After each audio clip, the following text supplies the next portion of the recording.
전 재산을 빌려준 형제에게 버림받았다. 안녕하세요, 시청자 여러분. 오늘 제가 들려드릴 이야기는 혈육의 정이 얼마나 소중한지, 그리고 때로는 얼마나 잔인할 수 있는지를 보여주는 실화입니다. 저는 올해 48살이 된 김민수라고 합니다. 지금까지 살아오면서 가장 큰 상처를 받은 이야기를 용기 내어 전해드리려고 합니다. 저에겐 3살 터울의 형이 있습니다. 어렸을 때부터 저희 형제는 정말 각별했습니다. 부모님께서 일찍 돌아가신 후로는 더욱 그랬죠. 저는 19살, 형은 22살이었습니다.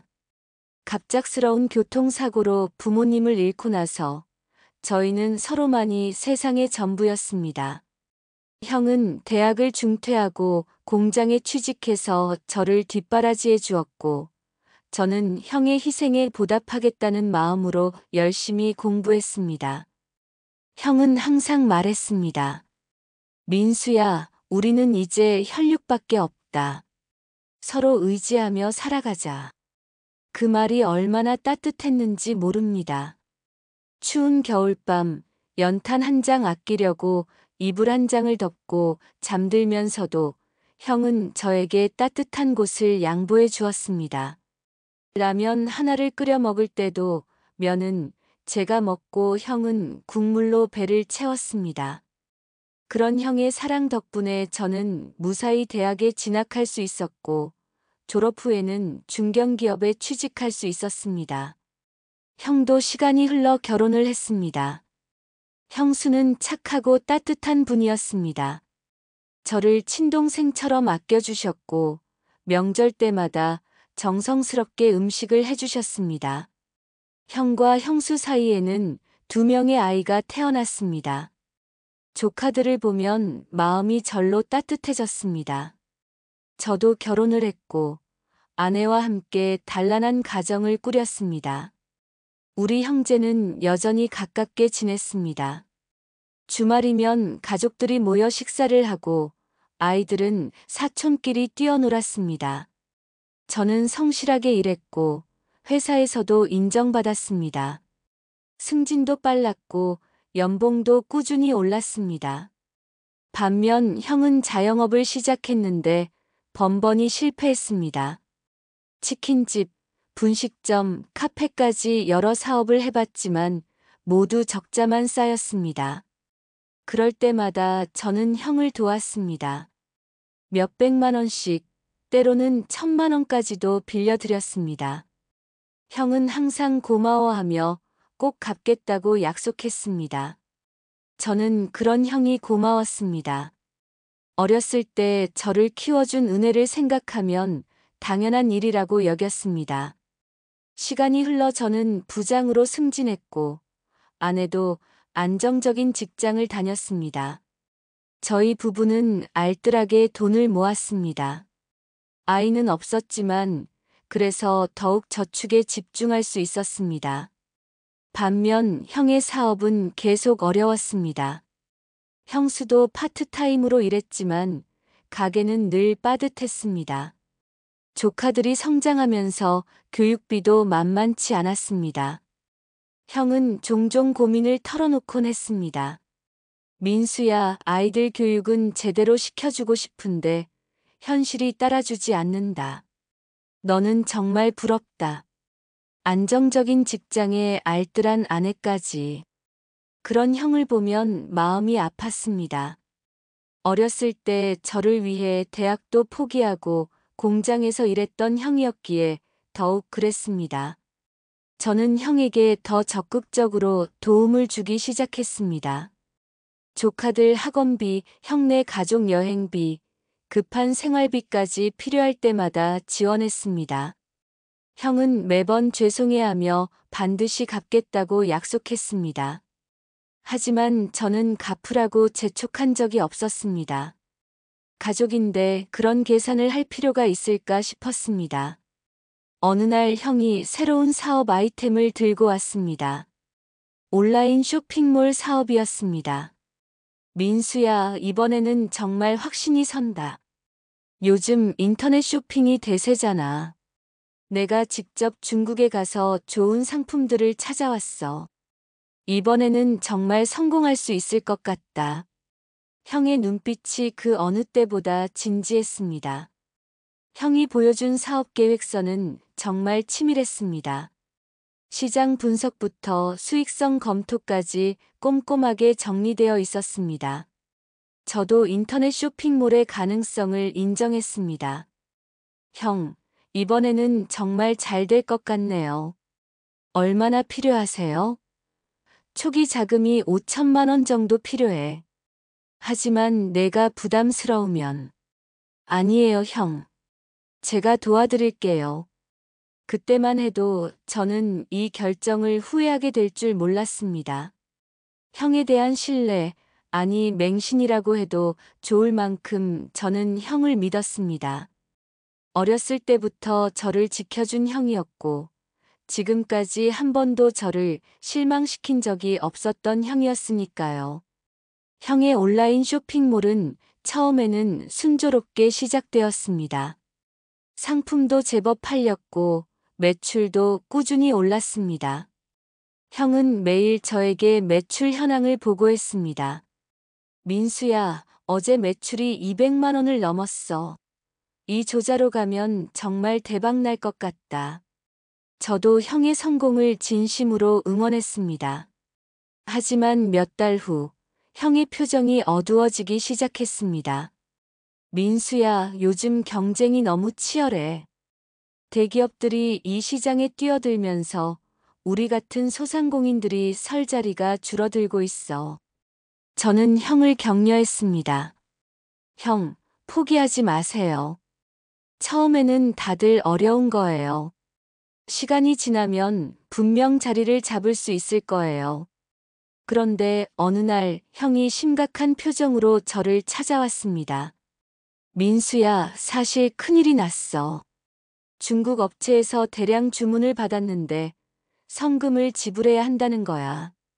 하지만 지금 당장 그 돈이 없어. 얼마나 필요하세요? 2억 원 정도. 미안해, 민수야. 하지만 이 거래만 성사되면 우리가 완전히 자리를 잡을 수 있어. 2억 원. 저에게도 작지 않은 돈이었습니다. 하지만 그동안 모은 돈의 대부분이었지만 형의 성공을 위해서라면 기꺼이 투자할 수 있다고 생각했습니다. 형, 걱정하지 마세요. 제가 도와드릴게요. 정말 고마워, 민수야. 이번에는 반드시 성공해서 내 은혜를 갚을게.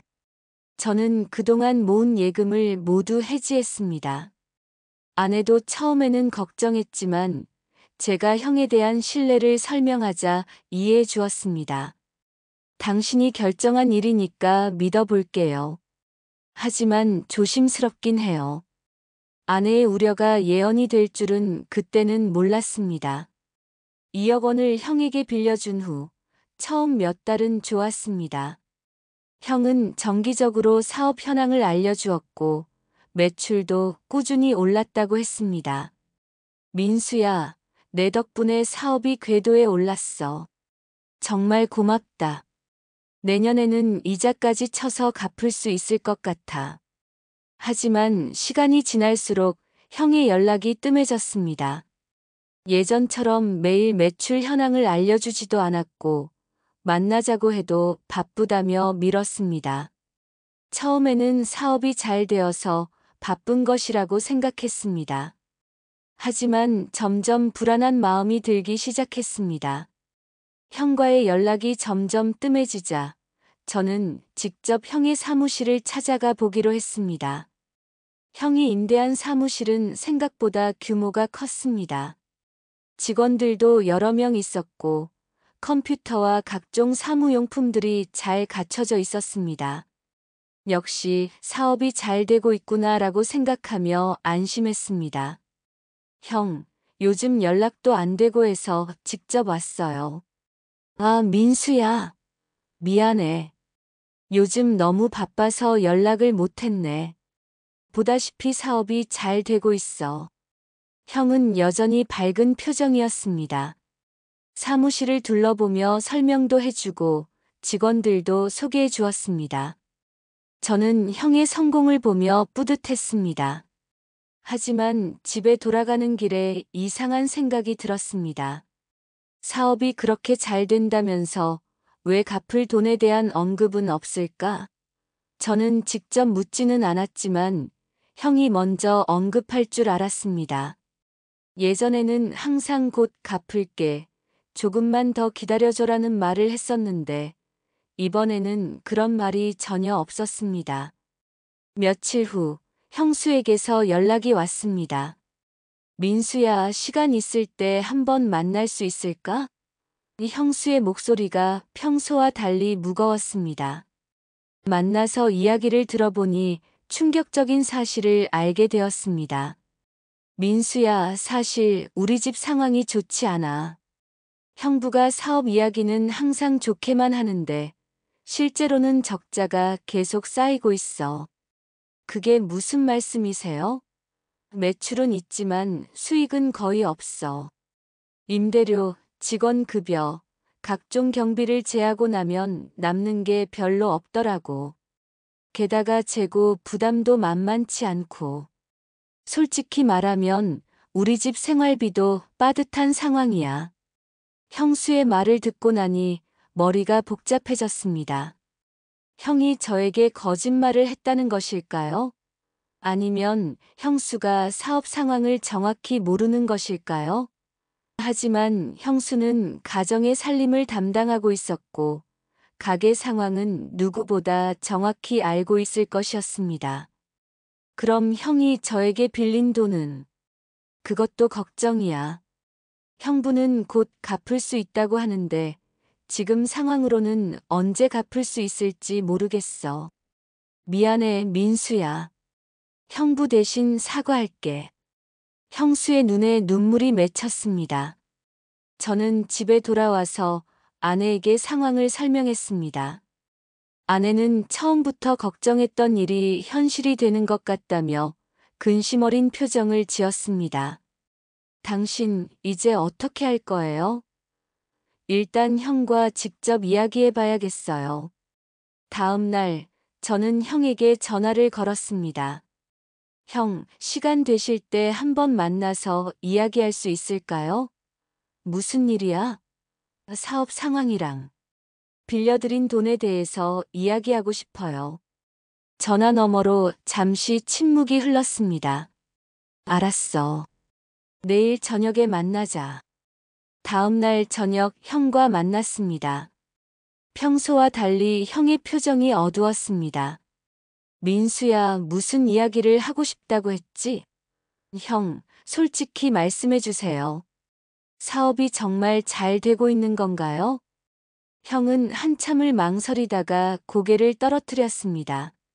미안해, 민수야. 사실 사업이 생각만큼 잘 되지 않고 있어. 그럼 지금까지 저에게 한 이야기들은? 거짓말은 아니야. 매출은 정말 올라가고 있어. 하지만 수익은 거의 남지 않아. 형의 고백을 듣고 나니 어이가 없었습니다. 형, 그럼 제가 빌려드린 돈은 언제 갚으실 수 있는 건가요? 그게 당장은 어려울 것 같아. 하지만 조금만 더 시간을 주면 분명히 갚을 수 있어. 조금이라는 게 얼마나 되는 건가요? 한 2년 정도? 2년. 저에게는 너무나 긴 시간이었습니다. 그 돈은 저희 부부가 평생에 걸쳐 모은 전 재산이었습니다. 2년을 기다린다고 해서 갚을 수 있다는 보장도 없었습니다. 형, 솔직히 말씀드리면 저도 그 돈이 당장 필요해요. 아내가 건강이 좋지 않아서 병원비도 많이 들고 저희도 나이가 들어가니까 노후 준비도 해야 하고. 알아. 하지만 지금 당장은 정말 어려워. 사업을 접어버리면 그동안 투자한 돈이 모두 물거품이 되어버려. 형의 말을 듣고 보니 저도 난처했습니다. 형이 사업을 포기하면 제가 빌려준 돈을 회수할 가능성은 더욱 낮아질 것 같았습니다. 하지만 이 상태로 계속 기다리는 것도 불안했습니다. 형, 그럼 이렇게 하는 게 어떨까요? 일단 일부라도 갚으시고 나머지는 분할 상환하는 걸로요. 그것도 당장은 어려워. 미안해, 민수야. 정말 미안하다. 그날 밤 저는 잠을 이룰 수 없었습니다. 형에 대한 신뢰가 흔들리기 시작했습니다. 평생 저를 지켜준 형이었지만 이번 일은 달랐습니다. 제 전 재산이 걸린 문제였고 형의 태도도 예전과 달랐습니다. 그 후로 저와 형의 관계는 급속도로 악화되었습니다. 저는 정기적으로 형에게 상환 계획에 대해 물어봤지만 형은 번번이 조금만 더 기다려달라고만 했습니다.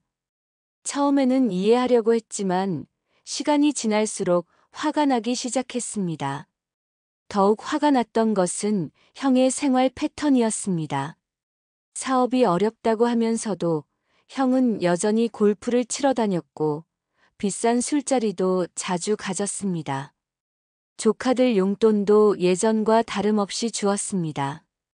저에게는 돈이 없다고 하면서 다른 곳에는 돈을 쓰고 있는 것이 이해가 되지 않았습니다. 형, 정말 돈이 어려우시면 생활 패턴부터 바꾸셔야 하는 거 아니에요? 골프도 끊으시고 술자리도 줄이시고. 야, 민수야. 사업하는 사람이 접대도 안 하고 어떻게 사업을 해? 그런 것까지 간섭하는 거야? 형의 반응에 저는 더욱 실망했습니다. 제가 간섭을 하고 있다는 것인가요? 제 전 재산을 빌려간 사람이 할 말이 아니었습니다. 형, 제가 간섭하는 게 아니라 걱정하고 있는 거예요. 제 돈이 언제 돌아올지 모르는 상황에서 내 돈 하지 마. 내가 갚지 않겠다고 했나? 조금만 기다리라고 했잖아. 형이 화를 내기 시작했습니다. 평생 처음 보는 형의 모습이었습니다. 어렸을 때부터 저에게 화를 낸 적이 없던 형이었는데 돈 문제가 생기니까 완전히 다른 사람이 된 것 같았습니다. 그날 이후로 형과의 만남은 더욱 어색해졌습니다. 예전처럼 가족 모임도 없어졌고 명절에도 서로 피하게 되었습니다. 형수도 저를 만나기 어려워하는 것 같았습니다. 아마도 형에게서 제가 돈 때문에 계속 압박한다는 이야기를 들었을 것입니다. 아내는 저를 위로했습니다. 당신이 잘못한 게 아니에요. 당연히 갚아야 할 돈을 갚으라고 하는 게 뭐가 잘못이에요? 하지만 저는 마음이 편치 않았습니다. 형제 관계가 이렇게 멀어지는 것이 싫었습니다. 그러던 어느 날 충격적인 소식을 들었습니다. 형이 새 차를 샀다는 것이었습니다. 그것도 꽤 비싼 수입차였습니다. 저는 당장 형에게 전화를 걸었습니다. 형, 새 차 샀다면서요? 그게 사업용으로 필요해서. 사업용이라고 해도 그렇게 비싼 차가 필요한가요? 저에게는 돈이 없다고 하시면서. 민수야, 그 정도 가지고 뭐라고 하는 거야? 내 사정도 모르면서. 형이 또 화를 냈습니다. 저는 더 이상 형과 이야기하고 싶지 않았습니다. 1년이 더 지났습니다. 형에게서 돈을 빌려준 지도 벌써 2년이 넘어가고 있었습니다. 그동안 단 한 푼도 갚지 않았습니다. 저는 점점 절망감에 빠져갔습니다. 아내의 건강도 악화되어 병원비가 많이 들었고 저희 부부의 노후 자금도 전혀 준비되지 않은 상태였습니다. 그러던 어느 날 뜻밖의 소식을 들었습니다. 형이 새로운 아파트를 샀다는 것이었습니다. 그것도 강남의 비싼 아파트였습니다. 저는 믿을 수가 없었습니다. 저에게는 돈이 없다고 하면서 어떻게 그런 비싼 아파트를 살 수 있는 것일까요?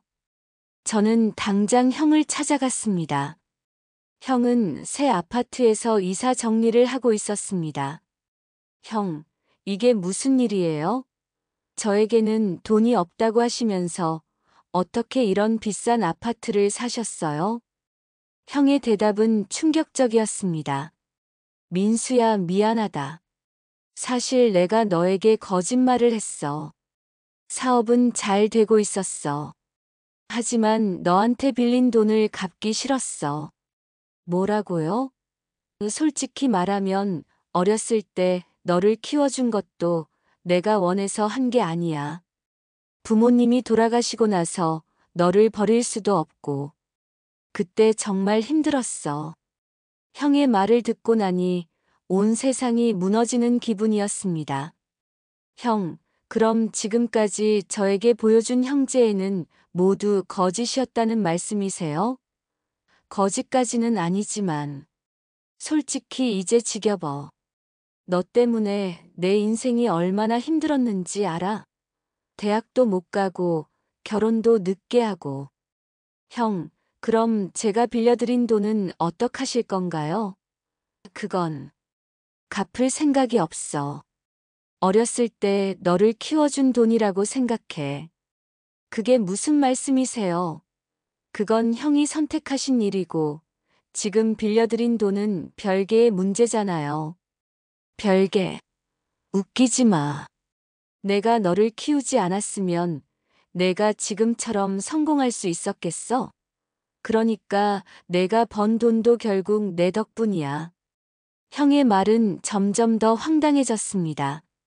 자신이 저를 키워준 것을 빌미로 제 돈을 가져간다는 것이었습니다. 형, 정말 실망이에요. 이렇게까지 하실 줄은 몰랐어요. 실망?